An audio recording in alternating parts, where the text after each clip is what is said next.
nuevamente juntos, después de casi un mes en que tomamos este desafío que nos planteó el pastor Isnaldi, de poder estar hablando de mujeres en tiempo de transformación.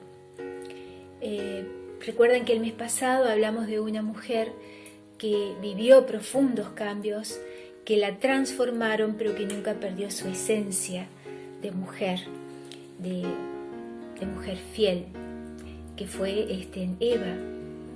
Recordemos también que transformación implica cambiar la forma de algo, pero mantener la esencia misma de esa persona, de ese producto o de ese cuerpo al que hemos cambiado algo.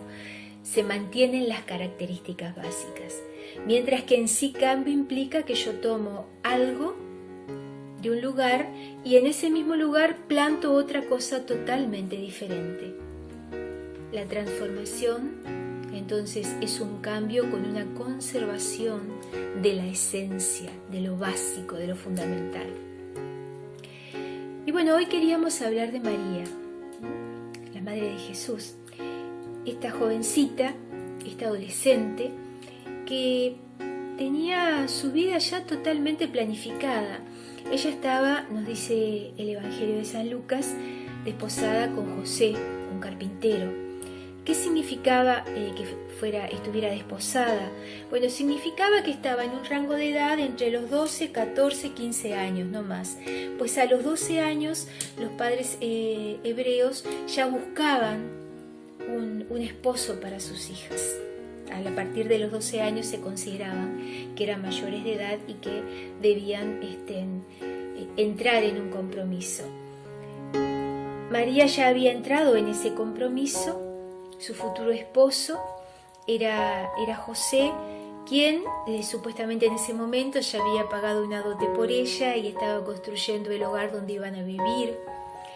Su vida, la vida de María, estaba fríamente calculada. Ella iba a ser la esposa de José, un carpintero del pueblo de Nazaret, en la región de Galilea. Iba a cuidar su hogar, iba a cuidar a su esposo, iba a tener hijos. En esos hijos algún día se irían del hogar y iba a tener yernos, iba a tener nueras, y en algún momento nietos, y en algún momento su historia sobre la tierra se iba a terminar. Todo fríamente calculado. Pero para Dios no hay nada fríamente calculado de parte del hombre. Dios tenía otro proyecto, si bien se encuadraba básicamente en ese proyecto, pero algo muy distinto. Y Dios irrumpe en la historia de esta jovencita enviando a un ángel llamado Gabriel, que la saluda. La saluda de una manera muy especial y la llama la más bendita, la más feliz de todas las mujeres, podríamos decir en el lenguaje de hoy. Tú eres la más feliz de todas las mujeres. Y María se quedó pensando, ¿qué me querrá decir? Vaya a saber. Entonces el ángel comienza a contarle que ella ha sido agradable a Dios, que su corazón fue agradable a Dios y que Dios tiene un plan para ella, el que sea madre de un chico, de un niño que futuramente se va a llamar Jesús. También le da el nombre, y ese niño va a ser heredero de David, el gran rey de Israel y del que se sabía que iba a descender el gran libertador. Tan esperado, el Mesías tan esperado por este pueblo. Bueno, María, todo bárbaro, pero le preguntó, ¿cómo va a ser esto si yo no he tenido relaciones con mi futuro esposo? Entonces él le explicó que esto iba a ser obra del Espíritu Santo. Y bueno, y María lo único que dijo, bueno, he aquí la sierva del Señor. Aquí estoy, que sea. No evaluó los problemas que eso podría traerle, o tal vez los evaluó, pero si los evaluó consideró un bien mayor, y ese bien mayor era lo que Dios le estaba pidiendo, cumplir con la voluntad de Dios. ¿Qué significaba quedar embarazada en este momento? Significaba que ella podría perfectamente haber sido acusada de adúltera, y ser lapidada, ser muerta. Su novio, su futuro esposo José, podría haberla acusado de adulterio y condenada a la muerte. José, cuando se enteró de la situación, consideró dejarla secretamente como una forma de llevar la culpa y bueno, salvar la vida de ella. Pero avisado también por revelación en sueños, en que ese niño era producto de Dios y de la intervención de Dios en la vida de María y en la vida de ambos en definitiva, la recibió, se casó con ella y comienza así la aventura juntos. Nace Jesús. Pero a mí lo que me interesa recalcar básicamente es todo lo que arriesgó María. Porque María puso todo su empeño, todas sus ganas y también toda su vida. Puso su vida misma, la arriesgó por aquella promesa grandota que Dios le había hecho, que iba a tener ese hijo y que iba a ser su hijo, el descendiente de David, el rey eterno. Promesas preciosas le da el Señor. Por ejemplo, en Lucas 1, cuando el ángel le dice y habla de Jesús, le dice: este será grande y será llamado Hijo del Altísimo, y el Señor le dará el trono de David su padre, y reinará sobre la casa de Jacob para siempre, y su reino no tendrá fin. Una promesa de parte de Dios tremenda. ¿Cómo nos iba a involucrar esta jovencita? Parecía imposible esa promesa en ella, pero a su vez también, si nos ponemos a pensar, era una promesa un poco loca, porque ella asumía muchísimo riesgo. Era la profecía que ustedes van a encontrar en el capítulo 7, verso 4 de Isaías: aquí una virgen concebirá y dará a luz un hijo. Había muchos riesgos. Parecía que ella no consideraba los riesgos. Se entregó de cuerpo y alma a esa misión divina de llevar al Hijo de Dios en sus entrañas. Pero se estaba exponiendo humanamente a mucho, estaba exponiendo su vida. Pero confió en aquel que daba la promesa. Confió que Dios se iba a hacer cargo. Una mujercita, una adolescente, una mujer de gran fe. Acá tal vez pueda estar también en juego su edad. Era adolescente, se entregaba con todo a sus ideales, pero sí, una mujer ejemplar. Bueno, y esta jovencita se entregó al plan de Dios y se dio a vivirlo a pleno. Es así que nace Jesús, nace donde tenía que nacer, en Belén, en la ciudad de David. Y tanto ella como José comienzan junto con ese niño a vivir la aventura de Dios y un proceso de transformación profunda, porque ese niño es nuestro Señor Jesucristo y nuestra historia, la historia humana, se divide antes de Cristo y después de Cristo. Y ellos formaban parte de ese proceso de cambio que Dios traía al hombre. No solo traía un gran rey, traía la revelación del plan eterno de redención para la humanidad. En ese pequeño niño que en algún momento ella llevó en su vientre y que en otro momento lo envolvió entre pañales en un pesebre y que le enseñó a caminar y que tal vez alguna vez lo tuvo que disciplinar y que le enseñó la palabra de Dios junto con su esposo. Eran creyentes fervientes. Ellos anualmente, ni bien el niño pudo viajar, viajaban una vez al año a Jerusalén, a la ciudad santa, a rendir honores al Dios de Israel. Gente profundamente religiosa, sus padres. Más que debemos pensar que en estos viajes, y es un dato interesante que yo averigué hace poco, dos cosas. Galilea, esta región, estaba Galilea más al norte, en el medio Samaria, y Judea más al sur, donde estaba Jerusalén, Belén, el templo, la ciudad del gran rey de David. Ellos debían viajar, estaban eximidos por la ley judía, que no tenían que viajar anualmente si vivían a más de 100 kilómetros. Ellos vivían en Nazaret a más de 100 kilómetros de Israel. Sin embargo, por devoción y por amor a Dios, emprendían anualmente ese viaje. Hasta que a los 12 años Jesús se les quedó en el templo. Lo buscaron ansiosamente, me imagino los nervios de María y de José buscando ese niño que encuentran en el templo con los maestros de la ley.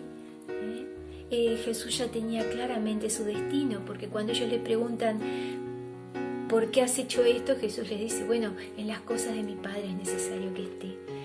Jesús ya tenía la revelación o la inquietud de que era llamado y de que era parte de un plan superior, de parte de su Padre Dios. Y en mucho de esto tiene que estar involucrada su mamá y su papá, contándoles o preparándolo. Dice que María guardaba muchos hechos en su corazón, iba guardando las cosas que iban pasando con su hijo. Pero evidentemente tuvieron que huir a Egipto, tuvieron que volver, a los 12 años este episodio. Vivieron muchas cosas junto a ese niño, junto a su hijo y a sus otros hijos que también luego tuvieron. Dice la palabra que no tuvieron relaciones sexuales hasta luego de que Jesús nació. Pero lo que a mí me impacta es todo este proceso de María como madre, adaptándose a los cambios, adaptándose incluso a tener que huir de su tierra, a volver a otro lugar, a Nazaret, a afincarse allí, criar su familia, y en algún momento de toda esa historia dejar ir a Jesús, dejarlo a ir a cumplir su propósito, su ministerio durante 3 años, que según nos dicen los evangelios, en algún momento ella también tal vez no estuvo muy convencida porque lo fue a buscar con sus hermanos, pero sí ella estaba firme y bien convencida a los pies de la cruz. María era una de las mujeres que estaba a los pies de la cruz de Cristo. Y yo me puse a preguntar, y yo me pregunto, ¿cuántas cosas habrán pasado por su corazón a los pies de la cruz de su Hijo? Todas las promesas del ángel. Él iba a ser el futuro rey de Israel. Capaz que al principio ella no lo creyó porque lo fue a buscar para volverlo a su pueblo junto con sus hijos, pero lo había aceptado finalmente. Y ahora estaba siendo clavado en una cruz como si fuera un homicida, un ladrón, un miserable. La persona más amorosa y el hijo más precioso que ella ha tenido, que ella había concebido, con el que había crecido, al que había educado, al que había acariciado y al que estaba acompañando. ¿Cómo no dudar en esos momentos aún de la palabra de Dios? Pero ella estaba ahí. Y lo interesante es que ella siguió con sus discípulos, porque estaba allí también cuando Jesús resucitó, cuando apareció a los 12 y después a muchos. Tal vez estuvo también cuando Él ascendió a los cielos, pero también estuvo el día de Pentecostés, cuando el gran proceso de transformación se sella y cuando el Espíritu Santo es dado a la Iglesia para ser testigos a todas las naciones de que la buena voluntad de Dios para con el hombre se había revelado en Cristo. La deuda de nuestros pecados se había pagado en Cristo. La resurrección de Cristo era nuestra esperanza. Y que había que ir a anunciar eso, las buenas nuevas de salvación, pero no solo a los judíos, a todas las naciones, hasta el fin del mundo. Y María estaba allí. Y María pudo ver cómo aún sus más osadas esperanzas en aquella promesa de Dios eran superadas. Su Hijo resucitado su Hijo ascendido a los cielos, su Hijo glorificado en el cielo y certificada que estaba a la diestra de Dios, que había recibido toda gloria, honra y poder y que era Señor de señores y Rey de reyes, certificado por el derramamiento del Espíritu Santo sobre su iglesia, el nacimiento de la iglesia cristiana. Y María estuvo allí. María estuvo allí. Después no sabemos mucho más de ella, pero qué precioso es ver cómo esta mujer, esta adolescente, comenzó su proceso de transformación a los 12, 13, 14 años. Y cómo ella, a esa joven edad, se la jugó toda ella por cumplir con lo que Dios le pedía. Le puso ganas, le puso valor, le puso el cuerpo. Toda ella se jugó para ver y para cumplir con lo que Dios le estaba pidiendo. Pasó por grandes procesos de dolor y de alegría, de esperanza. Pasó por el profundo proceso del quebrantamiento de ver a su amado Hijo destrozado entre fieras humanas que lo despreciaban, y llegó a ver el cumplimiento pleno de la promesa de Dios, certificado por el derramamiento del Espíritu Santo sobre su iglesia y sobre ella misma.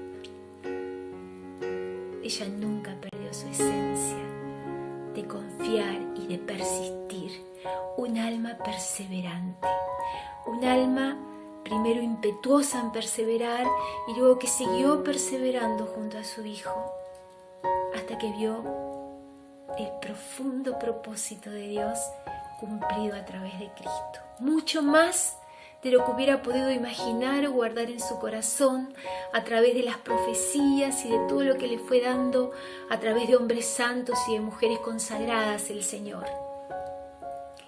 Mujeres, nuestro llamado en tiempos de transformación, porque estamos viviendo a través de toda esta cuarentena y de toda esta enfermedad, estamos viviendo tiempos de cambios, pero que exigen que nosotras seamos transformadas.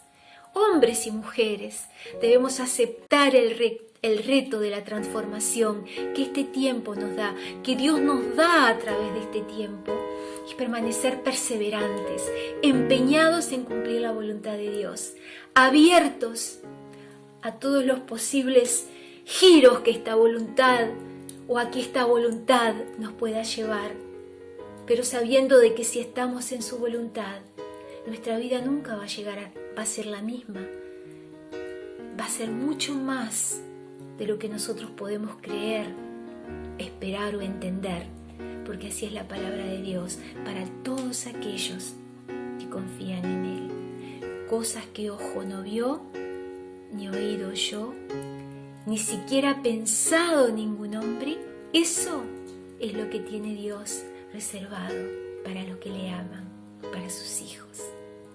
Avancemos en este proceso permitiendo que Dios nos transforme, pero manteniendo una esencia de profundo compromiso, valor y entrega al Señor. Ese es el desafío de María, que vivió y pasó por tantas gamas de experiencias, pero que se mantuvo firme, y firme pudo ver la confirmación de lo que Dios le había prometido a lo largo de esos 30 años que caminó junto a su Hijo, 30 y pico, pero que pudo ver cumplida la promesa de Dios al inicio, mucho más abundantemente, seguramente mucho más abundantemente de lo que ella había podido pensar, aunque tuvo que estar a los pies de una cruz pensando que todo lo que Dios le había dicho ahí se quedaba muerto, no iba a ser. ¿Qué había pasado? ¿Dios se había confundido? ¿Habría hecho algo mal ella? No, era parte del proceso. Y horas después, días después, pudo ver a su Hijo resucitado. Y semanas después, pudo ver la culminación de la obra redentora de Cristo. y ser parte de los primeros embajadores de Cristo a todas las naciones. Es nuestro desafío, es nuestro desafío. Sigamos el desafío de Cristo en este tiempo de transformación y de cuarentena, con persistencia, con coraje y no desistiendo de permanecer. Aunque tengamos que permanecer a los pies de una cruz, hay camino más allá. ¿Por qué? Porque media la promesa de Cristo. Tal vez tengamos que llevar en este camino muchos de nuestros más preciados sueños y proyectos a la cruz. Tal vez este tiempo ha determinado que tengamos que renunciar a cosas que amábamos y que esperábamos, proyectos, sueños. Pero ¿sabes qué? Si sos hijo de Dios, hay mucho más rico, más allá de esa cruz, donde hoy estás velando tus sueños, donde hoy estás pensando que tu propósito ha tenido un triste fin. No, eso es imposible para un hijo de Dios. Estuvo la cruz, pero sabes, después vino la resurrección y más allá vino la glorificación con el derramamiento del poder sobre la iglesia. Hay mucho por delante, queridos hermanos. Sigamos con coraje, poniéndole el cuerpo, la voluntad y las ganas a este evangelio y a este Dios que nunca nos ha dejado ni nos ha desamparado y no nos desamparará. Dios les bendiga. Un placer estar con ustedes.